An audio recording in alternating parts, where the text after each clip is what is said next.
عليكم، مرحبا بكم. معكم دكتور مكاوي في فيديو جديد ومهم. هذا السؤال اللي راح نطرحه واللي اجابه تاعه صعيبه وملتي فاكتوريال يهمنا كاع في حياتنا. كل واحد فينا يهمه. تخيل كيما يقولوا الطريقه اللي كبغي تعيش بها والطريقه اللي كبغي تموت بها، اللي هو سؤال بسيط: شو الفرق بين بنادم حشيشه طالبه معيشه وبين بنادم اكتور وفاعل في المجتمع تاعه ولا في الوطن تاعه ولا في الامه تاعه؟ والحشيشه طالبه معيشه ماشي معايير، ماناش نعايرو، راني نقولوا فقط اختلاف شخصيات. كل انسان حر يعيش كما يبغي. نعطيكم امثله بما اننا في ليله الاول من نوفمبر. مثلا عربي بن مهدي، شخص فاعل في المجتمع، اكتور. عربي بن مهدي شو الفرق بينه وبين الجزائر الاخرين اللي كانوا في وقته؟ شاب بسيط، ما كان ني كولونيل ني جينيرال ني ما كانش عنده تكوين سبيسيال، ومع ذلك استطاع يغير واقع تاع امه. الاخ فؤاد تاع الجزائر الخضراء اللي نهضروا قدامنا ونشوفوه بعينينا، انسان بسيط ما عندهش حاجه خارقه للعاده، ما عندهش مليار ومع ذلك مرضاش بالوضع تاع الاشجار ولا تاع الوربانيزم تاع البلاد تاعه. قال بلي خصني ندير حاجه ونغير، خصني نحل هذه المشكله. ما قارعش للناس ولا قارع للظروف ولا قارع للدوله ولا قارع مش عارف الملايير اللي يطيحوا عليه، لا، يا خصني انا نبدل دروك، ما نقارعش الغدوه. انسان يعني كما يقول الحديث: إذا قامت الساعة وفي يد أحدكم فسيلة فليغرسها. ناس طبقت هذا الشيء. كما يقول المتنبي: على قدر أهل العزم تأتي العزائم، وتأتي على قدر الكرام المكارم، وتكبر في عين الصغير صغارها، صغار الأمور تكبر في عين الصغير، وتصغر في عين العظيم العظائم. علو الهمة، هذو الناس عندهم علو همة كما الأخ فؤاد. ولكن كي تجي تشوف فيه تاناليزي، انسان بسيط كيفه. شو الفرق بيني انا وبينه هو؟ شو الفرق بينه وبين معظم الجزائريين؟ حاجه داخل. هذا هو السؤال اللي نحوس الاجابه تاعه. الاجابه سيرمون ملتي فاكتوريال وصعيبه، داخل فيها بزاف سؤال. داخل فيها الهمه اللي هضرنا عليها دروك، علو الهمه وخسه الهمه. داخل فيها يعني الجبن والخوف، داخل فيها الخسه والانانيه. الانسان يخمم غير في روحه. صالها كيما نتوما تبغوا الطبه، تبغوا تجبدوا على الطبه وتعايروا الطبه، نجبدوا لكم اسيدي على الطبه. داك الطبيب اللي الناس دارتها بروتوتيب لكاع الطبه، اللي يشوف 60 مريض في النهار، اللي يدي، هذا طبيب نتفقوا على انه ما يصلحش. اللي يشوف بزاف مرضى ويدي ما يعطيهمش حقهم ويزلجهم، هذه ما نتفقوا كاع اطباء وغيرنا، نتفقوا باللي طبيب غاش للمريض. اذا ما عطاش حقه ودى عليه دراهم وما عطاش حقه راه يغش فيه. هذا انسان حشيشه طالبه معيشه. طبيب حشيشه طالبه معيشه. شنو الفرق بينه وبين طبيب واحد اخر كيما عبد الرحمن السميط؟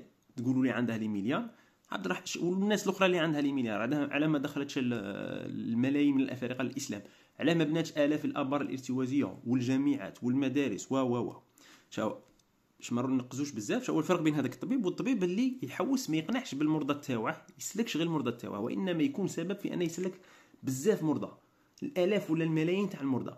الاخر يعمر الكونت تاع الدراهم اللي غادي يخليهم موراه كيموت، والاخر يعمر الكونت تاع الحسنات وتاع المرضى اللي غادي يسلكهم. سواء انه يحوس يعلم طباء اخرين، سواء انه يحوس يكري دي ميثود دياغنوستيك ولا دي ميثود ثيرابوتيك، ادويه ولا ادوات تشخيصيه جديده، ولا يخترع دواء جديد، ولا يحط كما قلت لكم في الفيديو اللي فات اباري في سبيطار يسلك بها بزاف مرضى، يسي كيفاش يعمر الكونت تاعه. هذا الفرق بين هادو الزوج. هذا الزوج هو اللي خصنا، اللي ماشي شيشه طالبه معيشه، اللي اكثر في المجتمع تاعه، واللي خصنا نقدموه كقدوه. حنا دروك شانا نشوفوا قدوات، نشوفوا القدوات غير هادوك اللي ضلوا يتنمروا ويضلوا يعايروا ويطيحوا، هما فارغين ما يديروا والو في المجتمع، غير شهوه فاهم، الزواق مزوق، يعرف يهضر، يقعد يتنمر ويطيح في الناس، دايته قدوه. هذا هو من القدوات اللي راهم دروك يدوروا. الاخ فؤاد واحد وين يبان خيطه في البرده للاسف. مع كل تيودور هرتزل ثاني، تيودور هرتزل كان يهودي، كانت عنده مشكله عند اليهود اكثر من المشكله تاع الامه الاسلاميه دروك، كانوا متشتين اكثر منا وضعاف وهم اقل منا. السيد كان جورناليست بسيط، وتفرجوا الفيديو اللي درت عليه تاع كون كتيودور هرتزل من اوائل الفيديو تاعي، صافي 7 ولا 8 سنين. مهم بزاف في هذه النقطه. كان جورناليست كان يروح لواحد المحاكمه في باري، كان يخدم هو النمساوي، وكان يخدم في باري وفي نورمالمون في الانجليز، كان يروح ثاني الدوله العثمانيه. فبهذا لي كونتاكت دار بزاف صوالح، والامباكت اللي خلاه في المجتمع والامباكت اللي خلاه في العالم انا متاكد وكان دروا كنعاودوا نردوه للحياه ويشوف الشيء اللي راه وصلت له الامه اليهوديه وكيفاش راه حتى تامبوزي صوالحها في ماريكان اقوى دوله في العالم، يعني ما يتخيلهاش. فهذا انسان كان فاعل. هو الفرق بينه وبين اليهود الاخرين.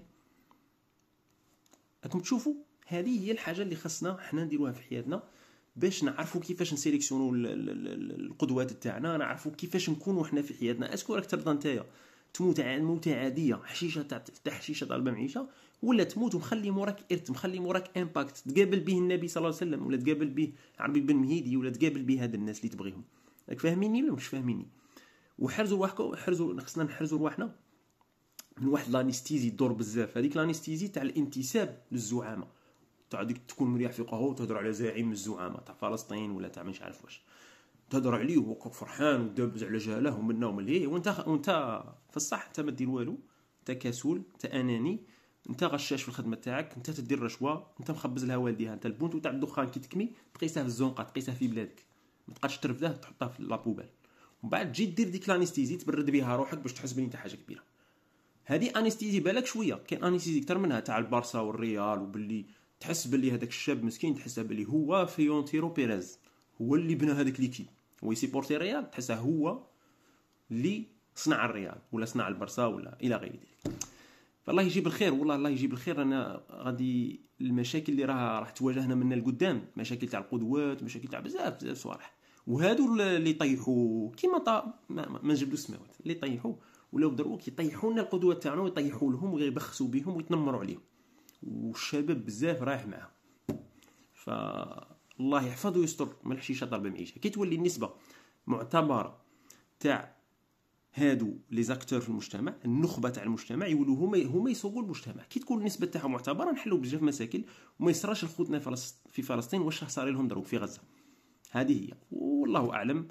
وان شاء الله نكونش طولت عليكم، والسلام عليكم ورحمه الله تعالى وبركاته.